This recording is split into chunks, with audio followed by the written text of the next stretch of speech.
I know Chigs is in here recording or some shit. No shit smooth in here, right? So whatever you Oh, so say, you know Che gonna have everything up there. whatever you say, Chig's gonna be on YouTube with it, man. I like you. Come on. Fresh and Fit, because of the Asian doll thing, they're gonna always get a bad rep, and because of that clip. You know, they deal with a lot of stuff in terms of logic, this and third. And I think this is why they didn't back down from the comment, right? And if you ask them, they're like, hey, listen, the Shaniqua and Dabble in the Dark comment, it was like we're making a joke and we make fun of every race.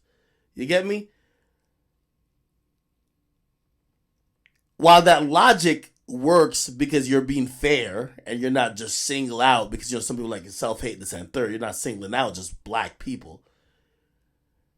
Black people are in a protected group. I'm gonna be honest with you. Like you can't, like, you know, I even heard Fresh say, like, nobody ever says white queens. Like, nobody says Asian queens. There's only black queens. Let's keep it 100. Like, there is no Asian queens. there is no white queens. There's only black queens. So again, and you know, I don't want to get into too much of it because I do believe the history of black people and the plight, and also how black women probably, you know, not how they feel, but how they are usually, you know, treated in comparison to other races. It makes them kind of like a protected group that jokes aren't just jokes with black people. You know what I mean? And especially black women. So again, I think that's the only thing they have to realize. So in a logic sense, they feel like we're being fair. We're not whatever y'all think we are. We're keeping the same energy with everyone.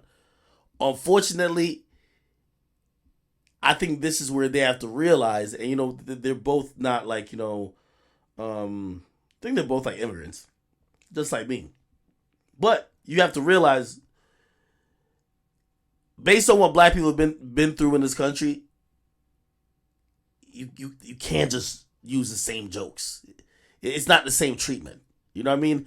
It resonates, and it goes to perpetuate stereotypes that's much stronger and used to discriminate than it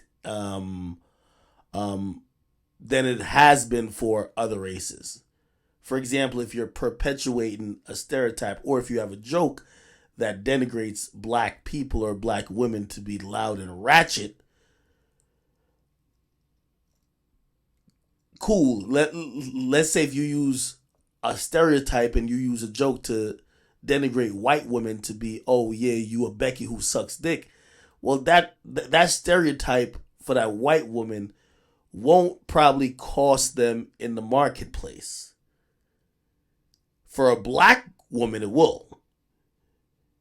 If the stereotype that women who look a certain way and are black are loud, ratchet, they become unhireable, they become undesirable. A lot of things happen. So I get that aspect of it, and I get their aspect too. You know, I think, you know, everybody's growing. And by the way, I think, you know, I'm glad Myron said that part that I actually, you know, I took in.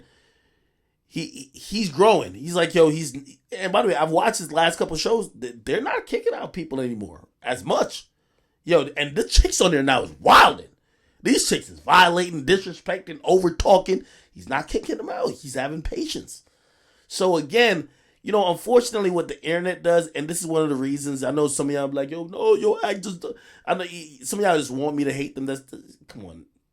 Listen, I see a group or two dudes who built what they built from nothing, and they're going to make mistakes, and then they're going to learn how to do things better. They're going to learn how to talk to women, you know, on certain platforms better, how to deal with more guests in their studio better.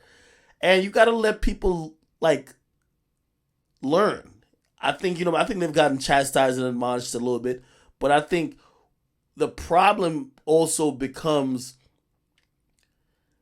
a lot of times people close, like, they're pretty influential. You shouldn't close the door of communication, if anything, try to speak to them and talk and try to get them to learn. You know what I mean? Again, I like to see people learn and evolve. The academics of 2013 is not the academics of 2022. You know, so if you want me to be the judgmental person, it's not going to be me. Sorry. Anyway, the last thing I'm gonna do. Nicki Minaj tells Independent.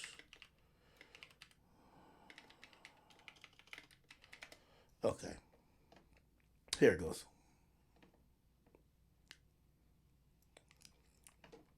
And I did this YouTube video. Where my ladies at that ain't trying to depend on no man for shit?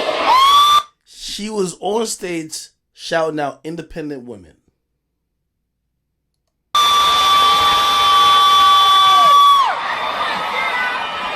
But if they want to give you gifts and stuff, you can take it. If they want to give you like a couple stacks, you can take it.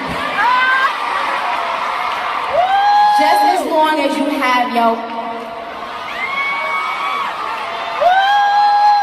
But it's okay to run that. But it's okay to run that nigga pockets.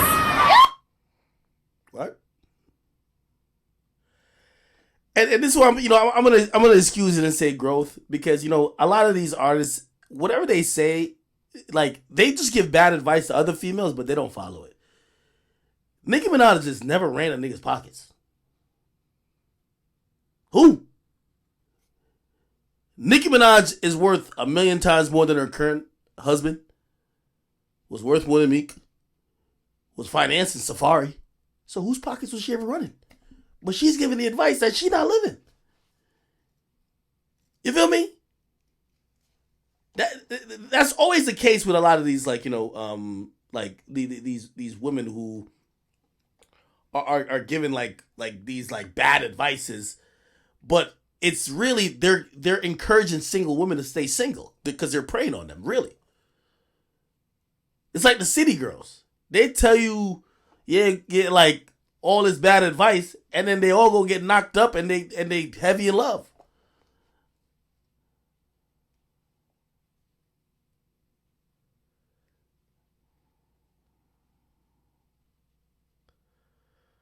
I don't know. Anyway, let me keep listening to this. Goes out of business. We know hair, makeup,